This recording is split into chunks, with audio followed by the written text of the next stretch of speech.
السلام عليكم ورحمة الله وبركاته. معنا اليوم مثل ما انتم شايفين طبقتين من السعادة، حرفيا هم طبقتين من السعادة.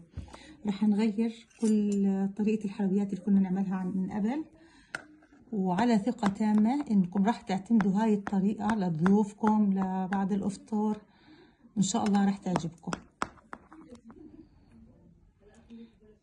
كيكة باردة كثير طيبة، ما راح تندموا انكم تجربوها بمشيئة الله.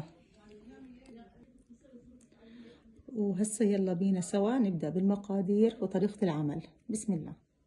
في البداية هون عندنا بسكوت سادة، أي نوع بسكوت ما في أي مشكلة. عندي هون مثل ما انتم شايفين صحن دوبت فيه معلقتين حليب، راح نغمس فيه البسكوت. بسم الله. راح أبلش مثل ما انتم شايفين أصف البسكوت في البايركس.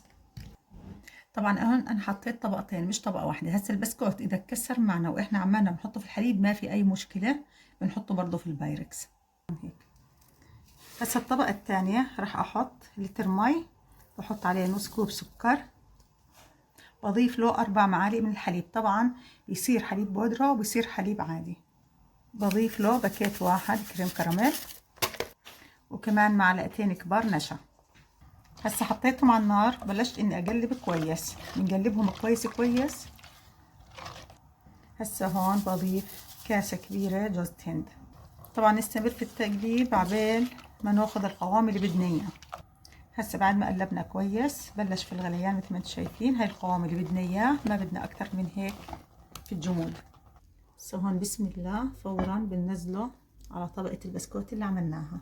طبعا لازم نسويها كلها كويس. هسه الطبقة الثانية راح نحط عليها برضو طبقة من البسكوت، لكن هالمرة ما راح نغمسه في الحليب، راح نحطه مثل ما هو. نبلش في الطبقة الأخيرة برضو بنحط لتر مي، بنضيف له حليب، ومثل ما حكينا إذا في حليب مبصر بدكم تستخدموه ما في أي مشكلة. ضفت عليه 3 معالق كاكاو، وهون بحط معلقتين كبار نشا ومعلقة صغيرة فانيلا. طبعا هون ما حكيت لكم حطيت كيس نسكافيه، أي نسكافيه عندكم 3 في 1 نسكافيه خام اللي هو بيعطي طعم، وهذا حسب الرغبة. هسا بنبلش في التقليب عبال ما كله يتجانس سوا. هسه الطبقة الثانية هينا برضه وصلنا للقوام اللي بدنا اياه مثل ما انتم شايفين. هون بسم الله بنحطها على الطبقة الثانية.